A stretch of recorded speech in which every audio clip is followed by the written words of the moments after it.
सभी गौशाला संचालकों को जय गौ माता।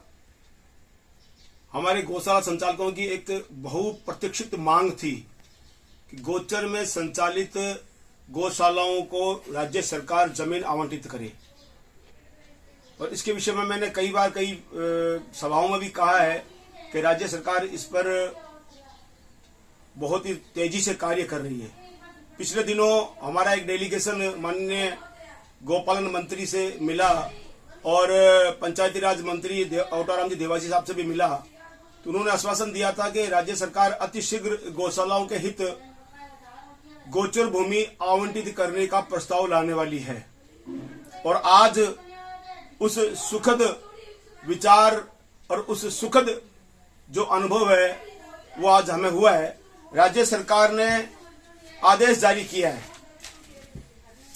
22/7 का यह आदेश है इसी साल का। राज्य सरकार ने गौशालाओं के हित जो बड़ा कार्य किया है, गौशालाओं को गोचर भूमि लीज पर देने का जो आदेश किया है, उसके लिए मैं वर्तमान भाजपा सरकार को, मुख्यमंत्री भजनलाल जी को और हमारे गोपालन मंत्री जोराराम जी को, हमारे राजस्व मंत्री, हमारे पंचायती राज मंत्री, इन सभी को मैं शुभकामनाएं देता हूं, उनका आभार व्यक्त करता हूं कि आपने गौशालाओं की समस्याओं को समझा और राजस्थान की 90% गौशालाएं जो गोचर में संचालित है, उन सबको राहत देने का कार्य जो वर्तमान सरकार ने किया है, उसके लिए वो धन्यवाद की पात्र है। हमारी गौशालाओं में जमीन का हमेशा से अभाव रहा है और गौशाला संचालक जमीन के अभाव में गौशाला खोल तो लेता था, परंतु ग्रामीण क्षेत्र की आपसी राजनीति के कारण से वो गौशाला का सुचारू संचालन नहीं कर पाता था। गौशालाओं के हित राज्य सरकार ने जो गोचर आवंटित करने का निर्णय लिया है वो सराहनीय है। अब हमारी गौशाला जिस गोचर में और में कार्य कर रही है वो उन्हें अलॉट की जा सकेगी, उन्हें लीज पे दी जा सकेगी। ऐसा एक आदेश 22 जुलाई 2025 को राज्य सरकार ने किया है।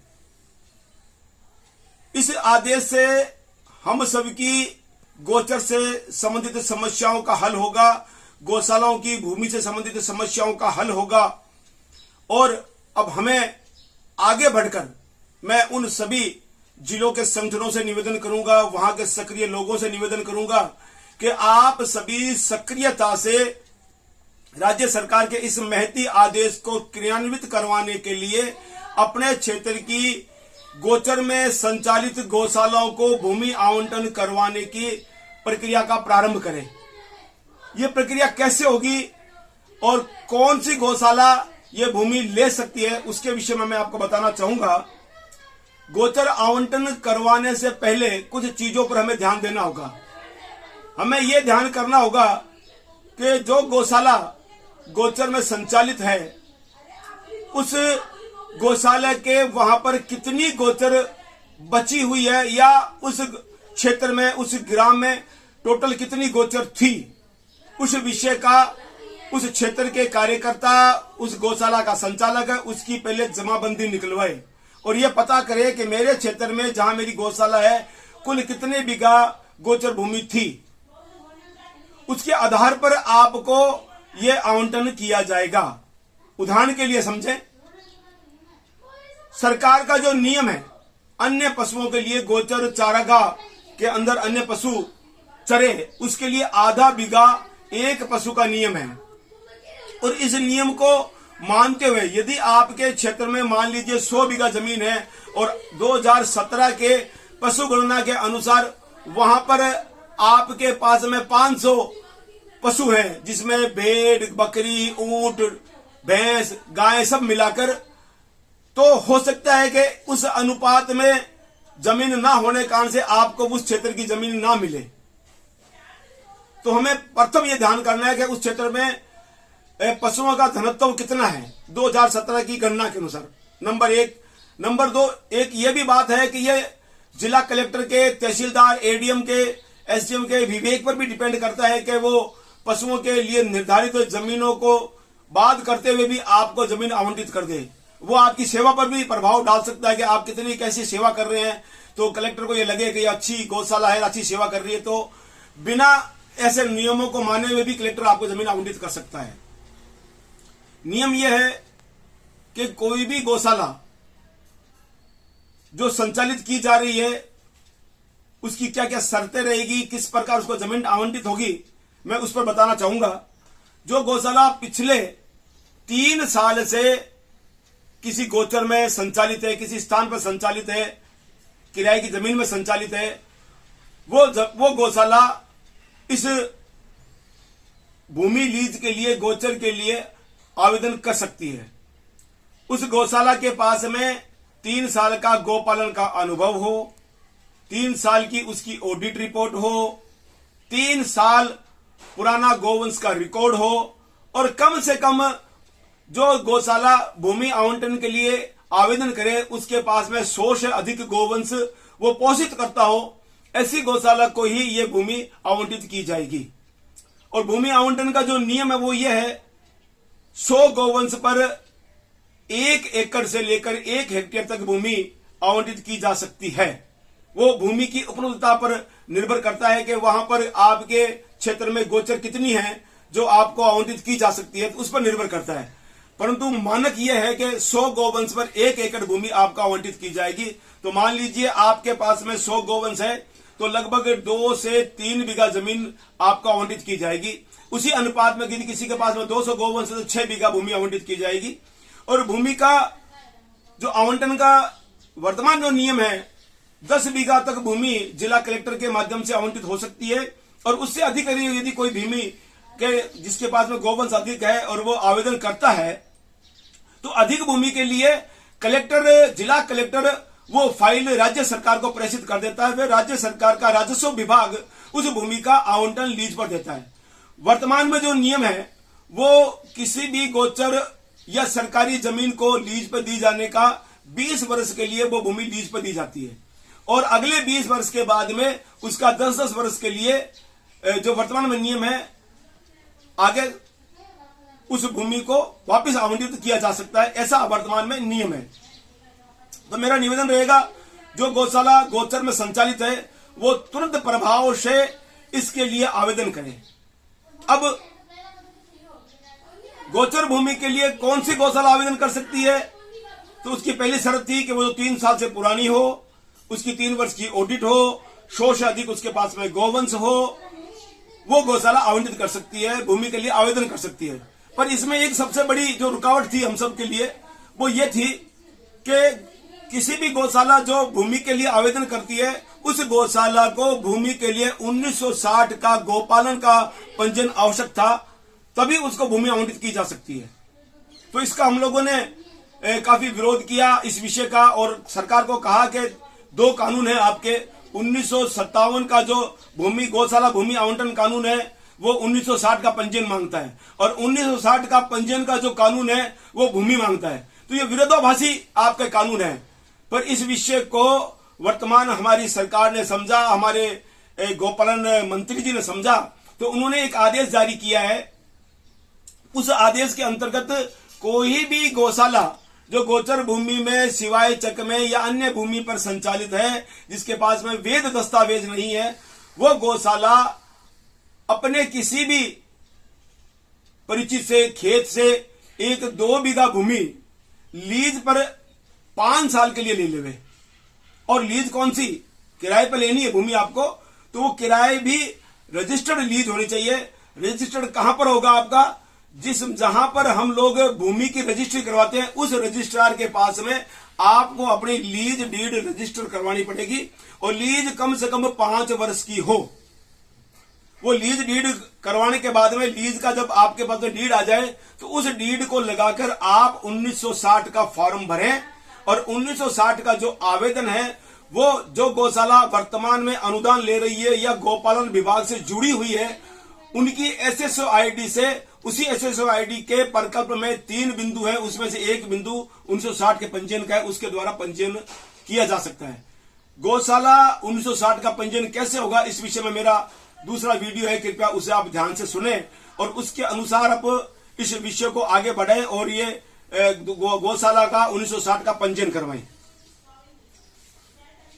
जब हम अब आपको शर्तें क्या है इसकी और पात्रता क्या है। पात्रता की शर्तें हैं, 2-3 चीजें मैंने पहले आपको बताई कि गौशाला के पास में 3 वर्ष का अनुभव हो, 3 वर्ष से नियमित संचालित गौशाला हो, 100 से अधिक गोवंश हो, उसकी ऑडिट रिपोर्ट हो और आपके पास में उस क्षेत्र जिस स्थान के लिए आप आवेदन कर रहे हैं उस स्थान की आपके पास में जमाबंदी होनी चाहिए, पटवारी से सत्यापित, उसका खसरा नंबर होना चाहिए, उस क्षेत्र का नक्शा होना चाहिए, ताकि और ये सभी दस्तावेज पटवारी से स्थापित होने चाहिए, तभी आपको उस भूमि के लिए आप आवेदन कर सकते हैं। दूसरी बात, 1 से अधिक आवेदन आने पर उक्त क्षेत्र में तो वो आपकी प्रोफाइल पे डिपेंड करेगा कि आपकी गौशाला कितनी सक्षम है आर्थिक दृष्टि से या कितना गौवंश का पालन कर रही है। ये सब ऊपर वाले जो आवेदन चेक करेंगे वो देखेंगे, तब दो गौशाला में से किसी एक गौशाला को वो भूमि आवंटित की जाएगी। ये भी एक नियम में रहेगा। गौशाला का जो हमें आवेदन करना है, एक ही आवेदन फॉर्म है मेरे इस YouTube के इस लिंक में ये फॉर्म आपको अपलोड हो जाएगा, मेरा फोन नंबर भी वहां पर होगा इस विषय में। तो गोचर भूमि आवंटन के लिए पात्रता क्या है, पात्रता की शर्तों में मैंने कुछ चीजें आपको पहले बता दी, पर मैं एक बार फिर से दोहराना चाहूंगा इस विषय को कि आपकी 3 वर्ष पुरानी संचालन हो गौशाला का, आपके पास 3 वर्ष की ऑडिट हो, गौशाला का 1958 या अन्य ट्रस्ट में पंजीयन हो, गौशाला में जब आवेदन करें तो आपकी गौशाला संचालित है इस बात का आपके क्षेत्र के चिकित्सक के द्वारा प्रमाण पत्र हो, जिस भूमि के लिए आप आवेदन कर रहे हैं उस भूमि के लिए आपके पास में जमाबंदी हो, उस भूमि का आपके पास नक्शा हो और एक गौशाला जहां संचालित की जा रही है उसका नजरी नक्शा हो, उसका पूर्ण एड्रेस हमें चाहिए, आपका संविधान उसके साथ लगेगा, आपका पंजीयन सर्टिफिकेट उसके साथ लगेगा, चाहे वो पंजीयन आपका 1958 में है, ट्रस्ट में है, किसी भी एक्ट में है, वो पंजीयन सर्टिफिकेट आपका साथ में लगेगा और गौशाला की पूरी डिटेल उसमें आपको लिखनी पड़ेगी। उसके अंदर गौशाला का तो जिन जिन दस्तावेजों के विषय में मैंने जानकारी आपको उपलब्ध करवाई है वो सभी दस्तावेज तैयार करके आप आवेदन कर सकते हैं। आपको आवेदन करना है, उसके अंतर्गत आप ये दस्तावेज तैयार करके इसकी एक फाइल बनाएं। इस फाइल के बाद में इसकी 2 कॉपी या 3 कॉपी बनाएं। प्रथम कॉपी आप अपने पटवारी से, तहसीलदार से सत्यापित करवा के एडीएम को या आपके क्षेत्र के एसडीएम को देवें। दूसरी कॉपी जिला कलेक्टर को देवें और दोनों कॉपियों की रिसीव्ड लें। रिसीव्ड लेने के बाद में 1 महीने तक आप उसका प्रतीक्षा करें, उसके बाद उसका पीछा करें और उसकी एक कॉपी आपके नजदीक का जो संगठन है उसको उपलब्ध करावें या आप मुझे भेज सकते हैं ताकि मैं वो कॉपी गोपालन विभाग को और राज्य सरकार को भेज दूं ताकि आपको जमीन आवंटन में सुविधा मिले।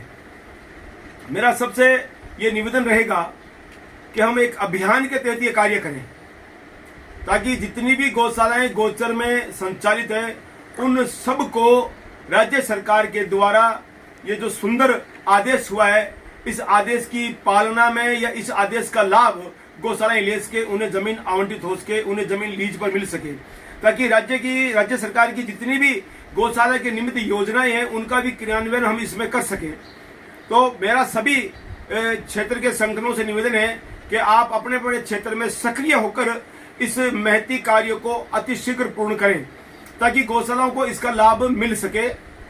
और इस संबंध में जो भी गौशाला कुछ जानना चाहती है तो मेरे नंबर इस वीडियो के लिंक में है, उससे संपर्क करें और आप चाहे तो मेरा नंबर लिख सकते हैं 94 140 38 704।